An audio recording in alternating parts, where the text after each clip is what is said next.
The year is 2015, and we have finally discovered the meaning of life. Well, happiness, of course, said people. Let's give them people exactly what they want then, said a funny looking man in a lab coat, and the scientists came together to create. Introducing the Cube Transport, and immerse yourself in a world where you don't have to feel sad again, ever. Your body will be suspended in fluid to preserve and protect it from its fragility. A constant dopamine drip will be injected in your bloodstream along with sufficient nutrients you will need to sustain your fantasy-filled dream. This will happen until you slip into nothingness, which is a poetic way of saying, when you die. Leave behind a world and worthless pursuit of meaning and slip into a cozy dream for $750,000 plus tax.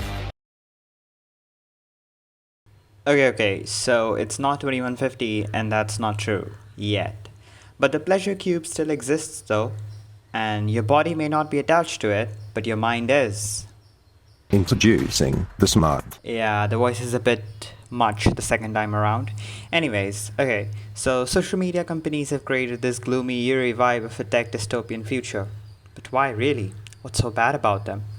One of the greatest things about living in the informational age is the access to unlimited information at all times. It is also one of the worst things about living in the informational age. Seriously, when was the last time you went out without your phone on you? But it feels like a necessity, you say. Is it? Or have you made it out to be? The constant pings and alerts, the mindless checking of your social media, the muscle memory you have formed so that you unlock your phone, scroll down to Instagram and open it without even giving it a second thought. Okay, by now you've probably seen 100 videos on why social media is so damn addictive. But for the few that are out there that are still unaware, here's a little recap. The internet companies are rich, ergo, they have a lot of money and resources. They use these money and resources to hire the best marketers and coders from around the planet. These people build an algorithm that constantly provides you with novel content. The more you watch, the more they understand what you like, and they show you more of the same. This creates a vicious loop, and it keeps you hooked. Today, I want to ask a different question. Why is this such a wrong thing? Why should this not be the norm? After all, weren't smartphones such a blessing in times of dire need like the pandemic? Smartphones are relatively new technology. The first one was introduced in 2007, so it's been a decade and a half. We were quite fast to pick up on it, that it is a wonderful piece of tech, portable, powerful, yada yada yada, but we were soon enough to realize that it's so freaking hard to keep it down, impossible to unplug from, and it has caused us both physical and mental distress. Multiple researches have been done on the same. Take for instance this TED Talk by Adam Alter. He discusses a majority of things, but here are a few key takeaways. Now, one of the reasons we spend so much time on these apps that make us unhappy is they rob us of stopping cues. Stopping cues were everywhere in the 20th century. They were baked into everything we did. A stopping cue is basically a signal that it's time to move on, to do something new, to do something different. And think about newspapers. Eventually you get to the end, you fold the newspaper away, you put it aside. The same with magazines, books, you get to the end of a chapter, prompts you to consider whether you want to continue. You watched a show on TV, eventually the show would end and then you'd have a week until the next one came. So there were stopping cues everywhere. But the way we consume media today is such that there are no stopping cues. The newsfeed just rolls on and everything's bottomless. Twitter, Facebook, Instagram, email, text messaging, the news, and when you do check all sorts of other sources, you can just keep going on and on and on. So the first important thing to note is about the stopping cues. Stopping cues are built all around us, from school bells to commercial breaks. When your plate is empty, you stop eating. When your alarm goes off, you stop sleeping. Hopefully, on most days. But the problem with the internet is that it is bottomless. More than 4 million hours of content is uploaded to YouTube every day.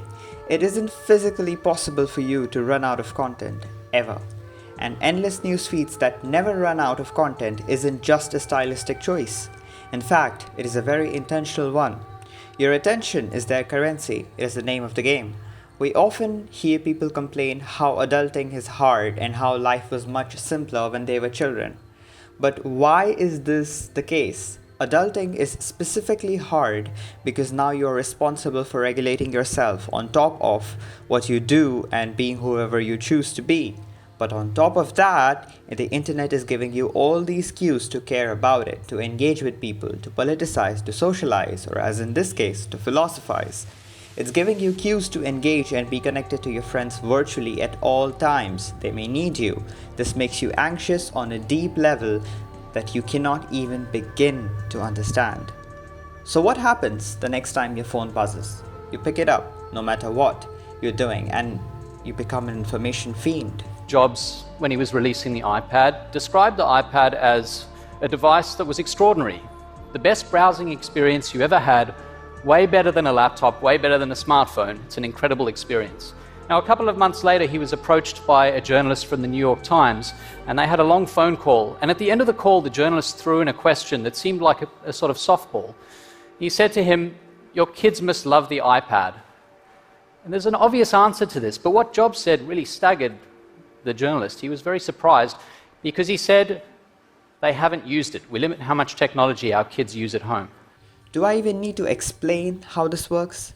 The makers of the tech were very aware that technology can be extremely addictive, and hence they limited the exposure they had to it during the day, especially for young children.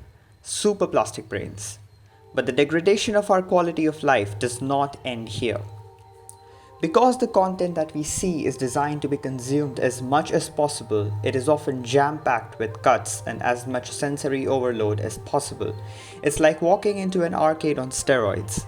It leads to a loss of a very important skill: deep observation. On the side of visuals, we forget to pay attention to the little details of everything. The world becomes a set of information, and if something isn't stimulating enough, we skip it. We skip over tons of beautiful stuff because we have lost the perception of seeing it. As far as auditory is concerned, it has been my personal experience that I'm not able to concentrate on the finer parts of music. Chirping of birds is often lost in the haze of overhang of the videos I watched, and people screaming at the top of their lungs in their videos. These have rendered us deaf to the beauty of silence. If that got too esoteric for you, it affects our attention spans, quality of work, causes brain fog, and above all, life dysmorphia. This is the part of the video where I'm supposed to give you the ABCs of how to get rid of your phone and how to reduce your screen time. But the truth is that it might be too late. Currently, our world runs on computers, and there are few operations that cannot be circumvented in the absence of a smartphone, such as navigation and online payments. What you could do is try to figure out how you will in your life promote the status of your phone from a toy to a tool. How will you deal with the withdrawals of the few weeks, days, months of having long hours in your day where you have nothing to do? Good for you if you are in the 99% of watching this video. You won't. You will continue to foster your dopamine-fueled pleasure cube dream. Unlike information on the internet, our time on this planet is limited, and there is only so much we can do. It takes courage to delegate power. It takes courage to understand and to accept that you cannot do it all. And when you do, you are free to grow, and then the sky's the beginning.